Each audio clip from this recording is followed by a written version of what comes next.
ఇక తెలంగాణ అసెంబ్లీ సమావేశాలు ప్రారంభమైనాయి. లైవ్ లో చూద్దాం.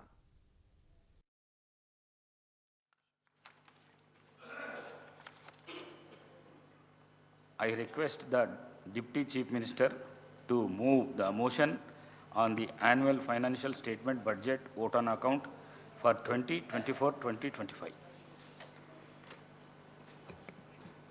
Speaker, sir, I beg to move that the government be granted a sum not exceeding rupees 78,911 crores, 23,79,000 for meeting the essential expenditure for the first 4 months in the year 2024-25 as per the heads of demands shown in the notice dated 10th February 2024. Motion moved. Supplementary estimates expenditures for 2023-2024. I request the Deputy Chief Minister to move the motion for supplementary estimates of expenditure for 2023-2024. Speaker, sir, I beg to move that the government be granted a sum not exceeding rupees 46,400 crores, 40 lakhs 9,000 for further expenditure during the year 2023-24 as per the heads of demands shown in the notice dated 12th February 2024. Motion moved. LM Minister garu Sridhar Babu garu. అధ్యక్ష, మొన్న మీ అనుమతితో మొన్న గౌరవ ముఖ్యమంత్రి గారు అదేవిధంగా గౌరవ irrigation మంత్రి గారు ఈరోజు గౌరవ శాసన సభ్యులని శాసన మండలి సభ్యులని అందరినీ కూడా కాళేశ్వరం ప్రాజెక్టులో మేడిగడ్డ బ్యారేజ్ సందర్శించటానికి రావాలని ఈ సభాముఖంగా వారు కోరటం జరిగింది. అధ్యక్ష, మనందరికీ తెలుసు, ఈరోజు రాష్ట్ర ప్రజలందరికీ తెలుసు, నేను గౌరవ సభ్యులందరినీ కూడా కోరుతా ఉన్నాం, తప్పకుండా మీరందరూ రావాలని. ఎందుకంటే మనం చూసాం మొన్న బ్యారేజ్ నిర్మాణం, ఆ నిర్మాణంలో ఉన్న లోపాలు, ఆ లోపాలకు సంబంధించిన అనేక అంశాల విషయంలో మా ప్రభుత్వం రాగానే గౌరవ ముఖ్యమంత్రి రేవంత్ రెడ్డి గారు అదేవిధంగా ఇరిగేషన్ మంత్రి గారు పూర్తి స్థాయిలో సమీక్షించి గత నెల ఇరిగేషన్ మంత్రి ఉత్తమ్ కుమార్ రెడ్డి గారు కూడా మేము ఇతర సహచర మంత్రివర్గ సోదరులందరం కూడా పోయి వాస్తవ విషయాలు ఆనాడు ఆ ప్రభుత్వంలో పనిచేసిన అధికారులతో పోయి నివేదికలు తీసుకొచ్చి మేడిగడ్డకు సంబంధించి కృంగిపోయిన బ్యారేజ్, శిథిలావస్థకు చేరిన బ్యారేజ్, పగుళ్ళు వచ్చిన బ్యారేజ్, దాని అసలు కారణాలేందని మరి విజిలెన్స్కి ఇవ్వాలని వెంటనే విజిలెన్స్కి ఇవ్వటం జరిగింది. విజిలెన్స్ రిపోర్ట్ వచ్చింది.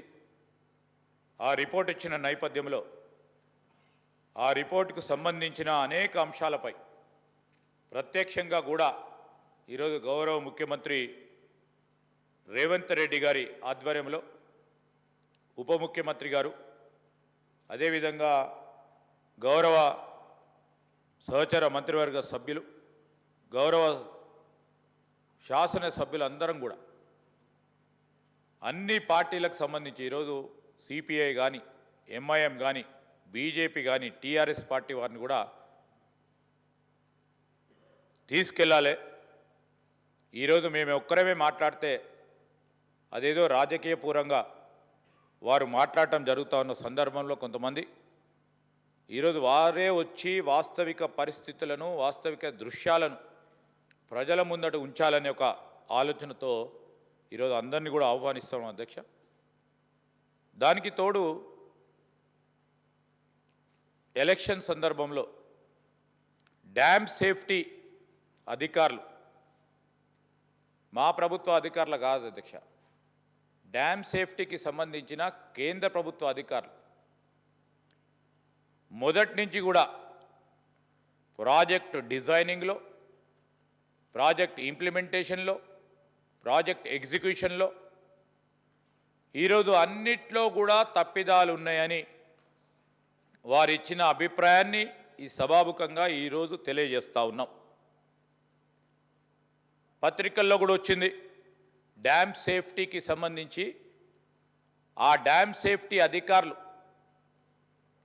ఈరోజు ఈ పగుళ్ళకి, ఈ కుంగిపోవటానికి ఎప్పుడు లేని విధంగా యావత్ భారతదేశంలో ఎన్ని బ్యారేజీలు నిర్మాణం చేసినా, ప్రత్యేకించి మా కాంగ్రెస్ పార్టీ ప్రభుత్వంలో పెద్ద పెద్ద బ్యారేజీలు కానీ డ్యాములు కట్టి ఈరోజు 40-50 సంవత్సరాలు గడిచినప్పటికీ ఒక్క డ్యామ్ పరంగా కూడా చిన్న పగుళ్ళు వచ్చినాయనో లేక ఈరోజు కుంగిపోయిందనో ఎప్పుడు కాలేదు అధ్యక్ష. ఈరోజు ఈ విధంగా జరిగిందంటే రాష్ట్ర ప్రజలకు సంబంధించిన సంపద ఏ విధంగా వృధా కావటం జరిగింది. ఆనాడున్న ప్రభుత్వం తీసుకున్న అనాలోచితమైన నిర్ణయాల వల్ల ఇష్టారాజ్యంగా అడ్డగోలుగా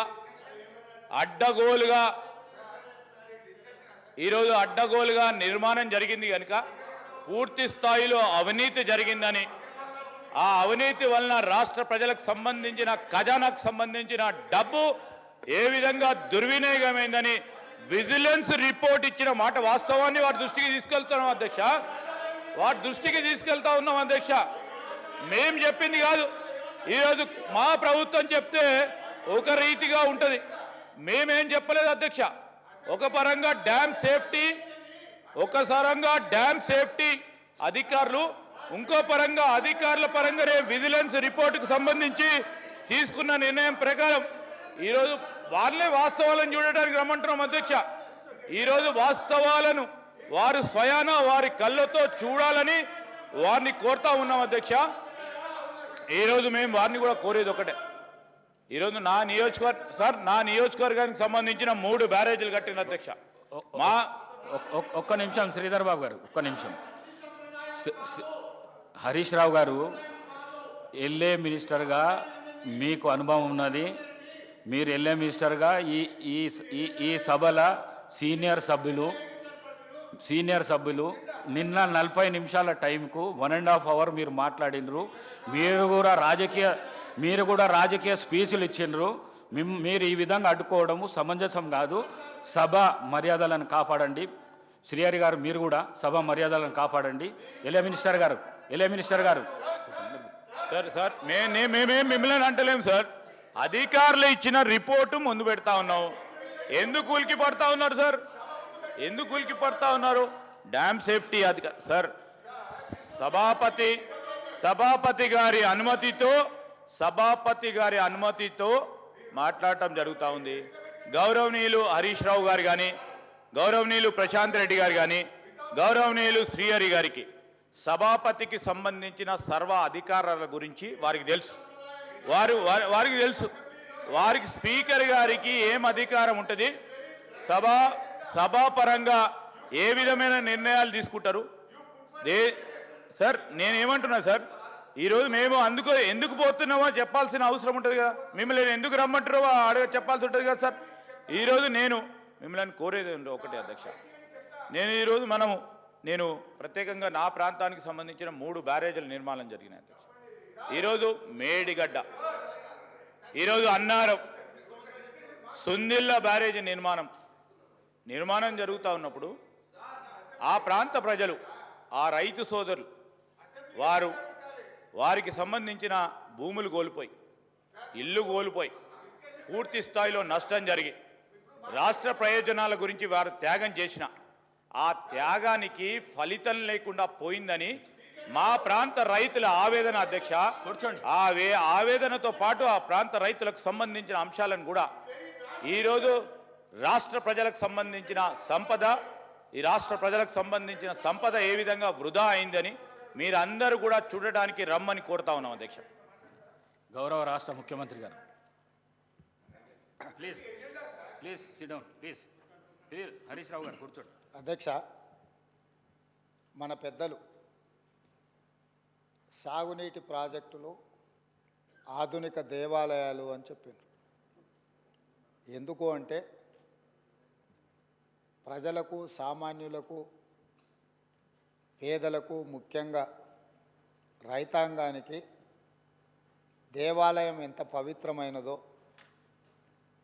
మనం ఏదైనా ఆపదలో ఉంటే దేవుడిని కోరుకుంటే ఆపద నుంచి గట్టెక్కిస్తాడనే ఉద్దేశంతో కష్టాలలో, కన్నీళ్లలో, ఆకలితో, ఆత్మహత్యలతో అల్లాడుతున్న రైతాంగం కోసం సాగునీటి ప్రాజెక్టులు నిర్మించి ఎడారుగా బీటలు వారిన పొలాలను పచ్చని పైరులతో పండించాలన్న ఉద్దేశంతో సాగునీటి ప్రాజెక్టులు ఆధునిక దేవాలయాలు అని పెద్దలు చెప్పారు.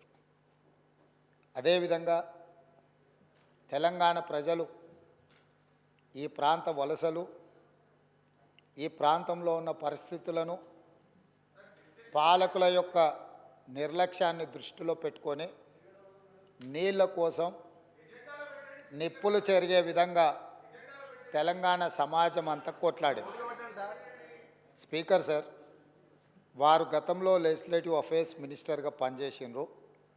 ఏదైనా ప్రత్యేక అంశం ఉన్నప్పుడు స్పీకర్ గారు ఎజెండాలో లేకపోయినా స్పీకర్ గారికి సర్వ అధికారాలు ఉంటాయి. ప్రత్యేకమైన సందర్భంలో ప్రత్యేకమైన అంశాల మీద స్పీకర్ గారు అనుమతిస్తే ఏ సభ్యుడైనా మాట్లాడవచ్చు. ఒకవేళ ఆ సభ్యులు మాట్లాడదలుచుకుంటే, ఒకవేళ తమరు అనుమతిస్తే మిగతా సభ్యులకు ఎవరికి కూడా అభ్యంతరం లేదు. కాబట్టి దయచేసి సభా సాంప్రదాయాలను గౌరవిస్తూ ఈరోజు తెలంగాణకు ప్రధానంగా రెండు సాగునీటి, తాగునీటికి వనరులు. ఒకటి కృష్ణానది, కృష్ణా జలాలు, రెండు గోదావరి జలాలు. కృష్ణా జలాల మీద దాదాపుగా నిన్న తమరి అనుమతితోని కొంతమేరకు మనం చర్చించగలిగినాము. వాస్తవాలను ఈ రాష్ట్ర ప్రజలకు మనము చెప్పగలిగినాం. ఇక రెండవది గోదావరి జలాలు. గోదావరి జలాల మీద మీకు తెలుసు, ఆనాడు తమరు మంత్రిగా ఉన్నప్పుడే డాక్టర్ వైఎస్ రాజశేఖర రెడ్డి గారు, ఆనాడు పెద్దలు దేవేందర్ గౌడ్ గారు ఆదిలాబాదు నుంచి చేవెళ్ళ వరకు పాదయాత్ర చేసి తెలంగాణ ప్రాంతాన్ని సస్యశ్యామలం చెయ్యాలి అని అంటే ప్రాణహిత చేవెళ్ళ నిర్మించాలి అని చెప్పి వారు పాదయాత్ర చేపట్టడం జరిగింది. ఆనాటి ప్రభుత్వం ఈ ప్రాంత ప్రజల యొక్క ఆలోచనను దృష్టిలో పెట్టుకొని ప్రాణహిత చేవెళ్ళ ప్రాజెక్టును ఆ రోజు ప్రారంభించడం జరిగింది. ఆ రోజు దాదాపుగా మొదట 12 లక్షల ఎకరాలు అనుకొని తర్వాత 14 లక్షల పైచిలకు ఎకరాలతోని 38,500 కోట్ల రూపాయలతో 2008లో టెండర్ పిలవడం జరిగింది. పనులు ప్రారంభమైనవి. అదేవిధంగా ప్రాణహిత చేవెళ్లకు డాక్టర్ బాబాసాహెబ్ అంబేద్కర్ గారి పేరు పెద్దలు వెంకటస్వామి గారి సూచనతో ఆ రోజు వారు విజ్ఞప్తి చేస్తే ఆనాడు ప్రాణహిత చేవెళ్ల పేరు డాక్టర్ బాబాసాహెబ్ అంబేద్కర్ గారి పేరు జోడించి పెద్దలు వెంకటస్వామి గారి సూచన మేరకు ఆ ప్రాజెక్టును పనులు ప్రారంభించారు. తెలంగాణ రాష్ట్రం వచ్చే వరకు ప్రాణహిత చేవెళ్ళ పనులు ప్రారంభించి చేవెళ్లలో మీకు తెలుసు 1,000 కోట్ల రూపాయల పనులు జరిగినాయి. ప్రభుత్వం వచ్చిన తెలంగాణ రాష్ట్రం వచ్చి ప్రభుత్వం మారినాక కొంతకాలానికి అధికారంలో ఉన్న వాళ్లకు రీడిజైనింగ్ అనే ఒక బ్రహ్మ పదార్థాన్ని కనిపెట్టారు. ఆ బ్రహ్మ పదార్థంతోనే తుమ్మిడిహెట్టి దగ్గర నిర్మించాల్సిన ప్రాజెక్టును వివిధ మార్పులకు చేర్పులకు దారితీసి చివరికి మేడిగడ్డ, అన్నారము, సుందిల్ల ఇక్కడ బ్యారేజీలు కట్టి మేడిగడ్డ నుంచి లిఫ్ట్ చేసి అన్నారంలో పోస్తాం, అన్నారంలో నుంచి లిఫ్ట్ చేసి సుందిల్లలో పోస్తాం, సుందిల్లలో నుంచి నీళ్లు లిఫ్ట్ చేసి మిడ్మానేర్లో పోస్తాం, అక్కడి నుంచి మిగతా ప్రాంతాలకు నీటిని తరలిస్తామని చెప్పి ప్రాజెక్టు రీడిజైనింగ్ అని ఒక బ్రహ్మ పదార్థాన్ని కనిపెట్టి 38,500 కోట్ల రూపాయల అంచనాతో ప్రారంభమైన ఈ పనులను 1,47,000 కోట్ల రూపాయలకు పెంచింది అధ్యక్ష. అది కూడా పూర్తి డీటెయిల్ ప్రాజెక్ట్ రిపోర్ట్ ఉందా అంటే అది కూడా లేదు. ఇప్పటికీ 1,47,000 కోట్ల రూపాయలకు చేరింది. అది ఇంకా భవిష్యత్తులో పూర్తి చేయాలంటే 2.5 లక్షల కోట్లు అయిద్దా ఎంత అవుతా ఇంతవరకు అంచనాలు వేయడానికి కూడా సాహసం చేసే పరిస్థితి లేదు. సరే, అంచనాలు ఎట్లా పెంచిండ్రు, ప్రాజెక్టు రీడిజైనింగ్ ఎట్లా చేసిండ్రు, సాంకేతికపరమైన అంశాలేంది, సాంకేతిక నిపుణులు ఇచ్చిన ప్రాజెక్టు డిజైన్ ఏంది, దాని తర్వాత జరిగిన నిర్మాణం ఏంది, నిర్మాణం తర్వాత జరిగిన నిర్వహణ ఏంది, ఇవన్నీ ఒక్కెత్తైతే ఈరోజు మేడిగడ్డ బ్యారేజ్ అనేది కుంగిపోయింది అధ్యక్ష. కుంగిపోయినప్పుడు గతంలో ఉన్న ప్రభుత్వం ఏం చెప్పింది, బ్యారేజ్ కింద ఇసుక కదిలింది, ఇసుక కదిలితే ప్రాజెక్టు కుంగింది అని చెప్పిండ్రు అధ్యక్ష. నేను తమరి ద్వారా అడుగుతున్న అధ్యక్ష, ఇసుకలో పేక మేడలు కట్టిండ్రు అధ్యక్ష. ఇసుక కదిలేటట్ల ప్రాజెక్టు బ్యారేజు కట్టి 1,000 కోట్ల రూపాయలు ఖర్చు పెట్టి ఈరోజు అది కుంగిపోయితే చుట్టూత పోలీసు పహారాలు, వాఘా బార్డర్లో కూడా అంత పోలీసు పహారాలు లేవు. అంటే భారత్ పాకిస్తాన్ సరిహద్దులో వాఘా బార్డర్ ఉంటుంది. అంటే పాకిస్తాన్లోకి వెళ్ళాలి అని అంటే అక్కడ మొత్తం శత్రు దుర్భేద్య విధంగా పహారాలు కాస్తుంటారు పోలీసులు, అక్కడ ఉండే ఆర్మీ. అంతకంటే ఈ మేడిగడ్డ ప్రాంతంలో పిట్ట కూడా ఎగరడానికి వీలు లేకుండా ఆనాటి ప్రభుత్వం ఆ కుంగిన బ్యారేజ్ను ఎవరిని చూడకుండా దాన్ని దాచిపెట్టినరు. దాంతో కేంద్ర ప్రభుత్వం దీనికి సంబంధించి ఫిర్యాదులు అందిన నేపథ్యంలో నేషనల్ డ్యామ్ సేఫ్ అథారిటీ అధికారులను పంపించి ప్రాథమికంగా ఆ ప్రాజెక్ట్ ఏం జరిగిందో చూసి ఒక నివేదిక ఇచ్చిండ్రు. ఆ కేంద్ర ప్రభుత్వం నుంచి ఇచ్చిన సాంకేతిక నిపుణులు ఇచ్చిన నివేదికను కూడా గత ప్రభుత్వం తప్పుపట్టింది.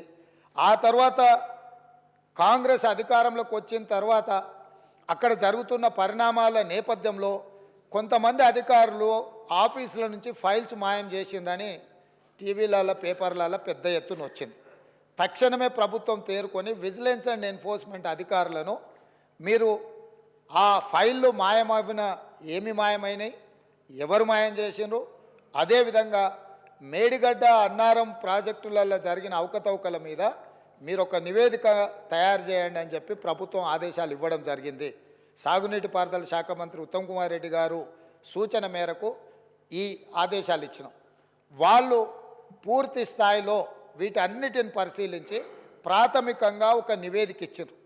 అందులో తీసుకున్న నిర్ణయాలు కానీ, లోపభూయిష్టమైన నిర్మాణాలు కానీ, నిర్వహణలో జరిగిన నిర్లక్ష్యానికి సంబంధించిన చాలా విషయాలను వాళ్ళు నివేదిక ఇచ్చిండ్రు. ఆ నివేదిక నేపథ్యంలో ఇప్పటి వరకు చాలామందికి సభ్యులకు కానీ రాష్ట్ర ప్రజలకు కానీ అక్కడ ఏం జరిగిందో ఏమైందో సంపూర్ణమైన సమాచారం లేదు. ఈరోజు కొత్తగా ఎన్నికైన శాసనసభ్యులు సగానికి పైగా ఉన్నారు. కొంతమంది సీనియర్లు ఉన్న ఈ ప్రాజెక్టులు నిర్వహణ పట్ల వాళ్ళకి ఏ మేరకు దాని మీద పట్టుందో మాకు తెలియదు. అందుకే మేము ఒక మంచి ఆలోచన చేసి ఉప ముఖ్యమంత్రి గారు ఆ మంత్రిని శాసనసభ నియోజకవర్గం నుంచి ఎమ్మెల్యేగా ఎన్నికై ఈరోజు మంత్రిగా IT and industries legislative affairs మినిస్టర్గా ఉన్న దుద్దిల్ల శ్రీధర్ బాబు గారు మనల్ని అందరినీ అక్కడికి రాండి, మీరందరూ చూడండి, అక్కడ ఏం జరిగిందో తెలుసుకోవాల్సిన బాధ్యత ప్రతి శాసనసభ్యుడు శాసనమండలి సభ్యుల మీద ఉన్నది. రేపు ఈ సభలో జరగబోయే చర్చలో కల్లారా చూసి ఇచ్చిన నివేదికల మీద మనం చర్చ చేపట్టాలి అని చెప్పి వారు సూచన చేసిండ్రు. ఈరోజు మంత్రి గారు కూడా నిన్న అంతకంటే ముందు మొన్న ఇదే సభలో మంత్రి గారు కూడా అధికారికంగా లేఖలు రాసిండ్రు. ఇంక్లూడింగ్ ప్రధాన ప్రతిపక్ష నాయకుడు కల్వకుంట్ల చంద్రశేఖరరావు గారికి, అదేవిధంగా భారతీయ జనతా పార్టీకి, ఎంఐఎంకు, సిపిఐ సభాపక్షాలకు అందరికీ కూడా ఉత్తమ్ కుమార్ రెడ్డి గారు లేఖ రాసి ఈరోజు 10 గంటలకు సభా సమావేశాన్ని ఏర్పాటు చేసుకొని దీని మీద ఆహ్వానం పలికి ఆ తర్వాత మనము అక్కడికి బయలుదేరదామని చెప్పడం జరిగింది అధ్యక్ష. ఈ నేపథ్యంలో ఈరోజు మనమందరం మంతనికి వెళ్ళి మేడిగడ్డ బ్యారేజీను చూసి వాటి వివరాలన్నిటినీ తెలుసుకొని కల్లారా చూసి విజిలెన్స్ ఇచ్చే నివేదికను అక్కడ వాళ్ళు శాసనసభ్యులకు శాసనమండలి సభ్యులకు వివరించిన తర్వాత మంత్రులతో సహా అది చూసి వచ్చి రేపో ఎల్లుండో తమరి అనుమతితో సాగునీటి పారుదల శాఖ మంత్రి గారు శ్వేతపత్రాన్ని సభలో పెట్టబోతున్నారు, చర్చకు తీసుకురాబోతున్నారు. ఆ రోజు వీళ్ళందరూ చర్చించడానికి సభ్యులందరూ కూడా ఈ వాస్తవాలను చూసి ఈ వాస్తవాల నేపథ్యంలో చర్చ జరగడానికి అవగాహనతో కూడుకున్న చర్చ తెలంగాణ సమాజానికి తెలంగాణ రైతాంగానికి మేలు జరగాలి, మేలు చెయ్యాలి అనే ఒక సదుద్దేశంతో ఈరోజు ఈ కార్యక్రమాన్ని తీసుకున్నాము. నేను ప్రధాన ప్రతిపక్ష పార్టీ అయిన బీఆర్ఎస్కు మాజీ ముఖ్యమంత్రి శ్రీ కల్వకుంట్ల చంద్రశేఖరరావు గారికి నా విజ్ఞప్తి, మీరు మీ శాసనసభ్యులు, ఎందుకంటే ఈ అద్భుతం, ఈ మ్యాన్మేడ్ వండర్ ప్రపంచంలోనే అద్భుతమని ఇక్కడ కాదు, న్యూయార్క్ స్క్వేర్, న్యూయార్క్ టైమ్స్, న్యూయార్క్లో అక్కడ పెద్ద పెద్ద డిస్కవరీ ఛానల్స్తో పాటు న్యూయార్క్లో కూడా అక్కడ ప్రపంచంలో అద్భుతాలను ప్రదర్శించే దగ్గర కూడా దీన్ని ప్రదర్శించారు. సంతోషం. తమరు ముఖ్యమంత్రిగా ఉన్నప్పుడు తమరి ఆలోచనతో, తమరి అనుభవంతో, తమ ఆదేశాలతో ఈ అద్భుతాన్ని ఆవిష్కరించారు కదా. ఈరోజు ఈ అద్భుతాన్ని తెలంగాణ ప్రజలు ఎన్నుకున్న శాసనసభ్యులు, శాసనమండలి సభ్యులకు చూపించేటప్పుడు వారే ముందుండి వారే ఏ విధంగా ఈ అద్భుతాన్ని సృష్టించినరో, దానికోసం వారు ఎంత శ్రమపడ్డారో, ఎన్ని రాత్రులు నిద్ర లేకుండా వారు గడిపినరో, వారి అనుభవాలను అన్నిటిని కూడా అక్కడ అందరికీ వివరించి చెప్తే తెలంగాణ సమాజానికి అంతా కూడా ఈ అద్భుతం అదేంది మన అక్కడ ఉన్నది కదా, మన ఏందన్న ప్రేమకు ప్రతీక ఉంటుంది చూడు, తాజ్మహల్ అంత అద్భుతాన్ని అక్కడ ఆవిష్కరించింది కాబట్టి కళ్ళారా చూసి మేము చూస్తే మా చెవులకు అందరికీ వీను విందుగా వారు చెప్పడానికి అవకాశం ఉంది. కాబట్టి ఈరోజు నేను తమరి ద్వారా మళ్ళొక్కసారి కల్వకుంట్ల చంద్రశేఖరరావు గారికి, గత సాగునీటి పారుదల శాఖ మంత్రి, తర్వాత ఆర్థిక శాఖ మంత్రి మిత్రుడు హరీష్ రావు గారికి, పెద్దలు కడియం శ్రీహరి గారు కూడా గతంలో సాగునీటి పారుదల శాఖ మంత్రిగా చేసిన అనుభవజ్ఞులు, తెలంగాణ సమాజంలో వారి పట్ల గౌరవం ఉన్నది. వారు నిష్పక్షపాతగా అక్కడికి వచ్చి విశ్లేషించి తెలంగాణ సమాజానికి అక్కడ ఉన్న పరిస్థితులు, మేమేమంటున్నామంటే కాళేశ్వరం మీకు ఏటీఎంగా మారింది, మీ ఇంట్లో కనకవర్షం కురిసిందని మేము ఇక్కడ అనదలుచుకోలేదు.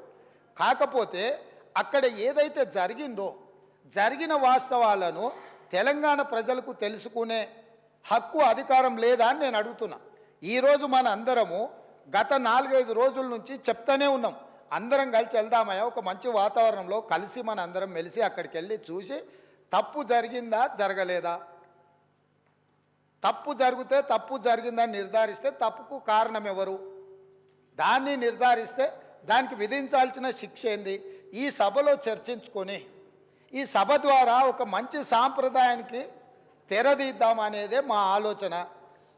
ఈరోజు మేము దానికోసమే ఆ ప్రాంత శాసనసభ్యుడు కాబట్టి గతంలో గవర్నర్ గారు ఉండే, వారి పేరు ఎందుకు కానీ వారు ఏమన్నారు, కాళేశ్వరరావు అని అన్నాడు హరీశ్వరరావు బదులు. కాళేశ్వరరావు గారిని కూడా ఈరోజు మేము అక్కడికి కాళేశ్వరం పోదామని అడుగుతున్నాము. మేము ఆహ్వానించడంలో ఉన్న తప్పేముంది అధ్యక్ష? ఇప్పుడు మేము ఒకవేళ బై రోడ్డు మేము బస్సులు పెట్టుకున్నాం, అందరం కలిసిపోయినట్టు ఉంటుందని. ఒకవేళ ఏదైనా మీకు బస్సులో ఇంత దూరం ప్రయాణం చేయడానికి ఏదైనా ఉంటే ప్రభుత్వానికి అధికారికంగా హెలికాప్టర్ ఉన్నది. పెద్దలు చంద్రశేఖరరావు గారి కోసం ప్రత్యేకంగా హెలికాప్టర్ను కూడా రాష్ట్ర ప్రభుత్వము సిద్ధంగా ఉంచింది బేగంపేట ఎయిర్పోర్టులో. కాబట్టి దయచేసి దీన్ని వివాదాలకు తావియ్యకుండా మనందరం ఒక్క మాట మీద ఉండి కూలిపోయిన మేడిగడ్డ గురించి, పేలిపోయిన వాళ్ళు కూలిపోయింది సార్, వారు ప్రశాంత్ రెడ్డి గారు ఆర్ఎండ్బి మినిస్టరు, వారు ఇట్లా మాట్లాడుడేంది, వీళ్ళే బాంబులు పెట్టి పేల్చిందని పోలీస్ స్టేషన్లో కంప్లైంట్ పెట్టిండ్రు. బాంబులు పెట్టి పేలిస్తే సింపుల్ లాజిక్ అధ్యక్ష, ఏదైనా బాంబులు పెట్టి పేలిస్తే శకలాలు గాల్లోకి ఎగురుతాయి అధ్యక్ష, భూమిలోకి పోవు. ఇది వాళ్ళు రాసే అబ్బాయికైనా అర్థమైంది, బాంబులు పెట్టి పేలిస్తే గాల్లోకి ఎగురుతుంది అధ్యక్ష, భూమిలో కుంగదు. పోలీస్ స్టేషన్లో అట్లా కంప్లైంట్ పెట్టిండ్రు కాబట్టి ఇది బాంబులు పెట్టి పేల్చిండ్రా లేకపోతే కింద ఇసుక కలిగి పిట్టగూడు కడితే పీకమేడలు కడితే కుంగిందా? ఇవన్నీ కూడా సమాజం తెలుసుకోవాల్సిన అవసరం ఉంది. సభ్యులుగా చర్చించే ముందు మనందరం కూడా అక్కడికి వెళ్దాము. కాబట్టి దయచేసి సభాపక్ష నాయకుడిగా ప్రధాన ప్రతిపక్ష నాయకుడు శ్రీ చంద్రశేఖరరావు గారిని, అదేవిధంగా మాజీ సాగునీటి పారుదల ఆర్థిక శాఖ, ఎందుకంటే అన్ని నిధులు విడుదల చేసింది వారే కాబట్టి హరీష్ రావు గారిని, మా పెద్దలు కడెం శ్రీహరి గారికి ఈ తెలంగాణ సమాజం పట్ల, ఈ సమస్యల పట్ల, సాగునీటి ప్రాజెక్టుల పట్ల వారికి ఒక అవగాహన ఉన్నది. వారిలాంటి వాళ్ళు చూసి విశ్లేషించి చెప్తే మేము కూడా కొంత నేర్చుకుంటాం. ఎందుకంటే అన్నీ మాకు తెలుసని మేము అనుకోం. మేమేం అపర మేధావులం కాదు. ఏదైనా మాకు తెలియంది ఉంటే అడిగి తెలుసుకుంటాం. శ్రీహరి గారు లాంటి వాళ్ళు అనుభవజ్ఞులు, తుమ్మల నాగేశ్వరరావు గారు లాంటి అనుభవజ్ఞులు, గతంలో ఈ శాఖలలో మంత్రులుగా బాధ్యతలు నిర్వహించిన వాళ్ళు ఉన్నారు. కొత్త తరం నేర్చుకోవాల్సిన అవసరం ఉన్నది. నాకు కూడా శాఖలు ఎప్పుడు నేను నిర్వహించలేదు కాబట్టి నాకు కూడా నేర్చుకోవాల్సిన అవసరం ఉన్నది. నేర్చుకోవడానికి నేను సిద్ధంగా ఉన్నా. కాబట్టి దయచేసి ఇక్కడి నుంచి మనం అందరం బయలుదేరి అక్కడ చూసి అక్కడ ఉన్న పరిస్థితులను అన్నిటిని కూడా అవగాహన చేసుకొని రేపో ఎల్లుండో తమరి అనుమతి తీసుకొని మంత్రి గారు శ్వేతపత్రం ప్రవేశపెడతారు. శ్వేతపత్రంలో తెలంగాణలో ఉన్న ప్రాజెక్టులు అన్నిటి మీద చర్చ చేద్దాం. అదేవిధంగా కాళేశ్వరరావు గారి మీద, వీటి మీద చర్చ చేద్దాం. ఇది ఎవరెవరికి ఏటీఎంగా మారింది, దీని సంగతి ఏంది, దీని కథ ఏంది, దీని కమామిస్ ఏంది, ఈ సభలో చర్చించుకుందామని తెలియజేస్తూ తమరు అవకాశం ఇచ్చినందుకు ధన్యవాదాలు తెలియజేస్తూ అందరినీ రావాల్సిందిగా, ప్రత్యేకంగా అందరినీ రావాల్సిందిగా, మళ్ళీ మీరు రేపో ఎల్లుండి అనుమతి ఇచ్చినప్పుడు దీని మీద చర్చ చేయడానికి మీరు అవకాశం ఇవ్వాల్సిందిగా కోరుకుంటున్నాను అధ్యక్ష. The House is urged to meet again at 10 a.m. tomorrow, Wednesday, the 14th February 2024.